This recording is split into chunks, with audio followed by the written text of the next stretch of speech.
ബ്രിട്ടീഷുകാരാണ് കൊണ്ടുപോകുന്നത്. എൻ്റെ രാജ്യസ്നേഹം ഇവർക്ക് രാജ്യദ്രോഹമാണ്. അതുകൊണ്ട് തന്നെ ഇനിയൊരു തിരിച്ചുവരവുണ്ടാവുമെന്നറിയില്ല.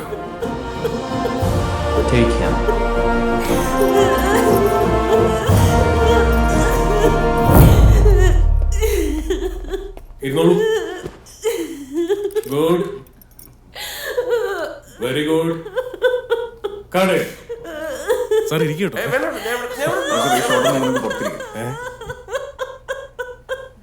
കഴിഞ്ഞു കേട്ടോ, കഴിഞ്ഞു. കൊള്ളാം, സംഭവം കിട്ടി. ആരെങ്കിലും ഉണ്ടോ ഒന്നൊന്ന് പറഞ്ഞു കൊടുത്തേ, ഒന്ന് വിളിച്ചോണ്ട് പോയി. It's okay, we got it. ഞാൻ പുറത്തിരിക്കാം. മതി മതി നിർത്തിക്കോ. എങ്ങനെയുണ്ടായിരുന്നു? ആർക്കും മനസ്സിലായില്ല. ഇല്ല, ഈ ഫോണിൽ ഞാൻ നന്നായിട്ട് ഷൂട്ട് ചെയ്തിട്ടുണ്ട്. ഇത് സോഷ്യൽ മീഡിയയിൽ ഇട്ടാ വൈറലാവുന്നുള്ള കാര്യം ഉറപ്പാ. നല്ല മൈലേജും കിട്ടും, കുറെ ഫാൻസും കൂടും. കഥാപാത്രത്തിൽ നിന്ന് ഇറങ്ങി വരാനാവാതെ നടി ശ്രേയ ലക്ഷ്മി, അങ്ങനെ ഒരു ക്യാപ്ഷനും കൂടി കൊടുക്കാം. ഒരു 3-4 ക്യാപ്ഷൻ ഞാനും കൂടെ പറഞ്ഞു. എടോ, 10-12 വർഷമായിട്ട് ഞാൻ ഈ ഇൻഡസ്ട്രിയിലുണ്ട്. ഇങ്ങനത്തെ കുറെ കുരുട്ടുകളെ കണ്ടിട്ടുണ്ട്.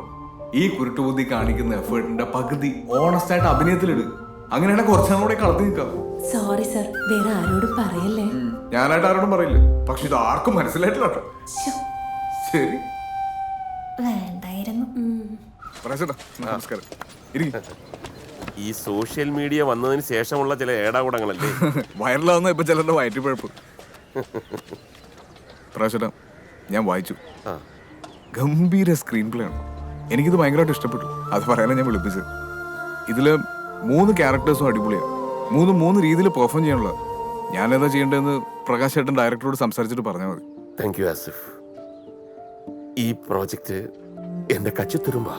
ഹേ പ്രകാശ് ചേട്ടാ, വെറും മണി മേക്കിംഗ് അല്ല, സിനിമയോട് സ്നേഹമുള്ളതുകൊണ്ടാണ് നിങ്ങളുടെ കണ്ണിപ്പോൾ ഇങ്ങനെ നിറയുന്നത്. നമുക്കൊരു ജൂൺ ജൂലൈ എന്നുള്ള രീതിയിൽ തുടങ്ങിക്കളെ പോരെ? എൻ്റെ റെമ്യൂണറേഷനും കാര്യങ്ങളെ പറ്റിയൊന്നും സാർ ഇപ്പോൾ ബോധർ ചെയ്യണ്ട. പക്ഷെ പ്രൊഡക്ഷനിൽ കോംപ്രമൈസ് ചെയ്യാതെ നമുക്ക് ഈ പടം ചെയ്യണം. തീർച്ചയായിട്ടും. ഇത് കലക്കും പ്രാവശ്യട്ടാ, ഞാൻ കട്ടയ്ക്ക് കൂടെയുണ്ട്.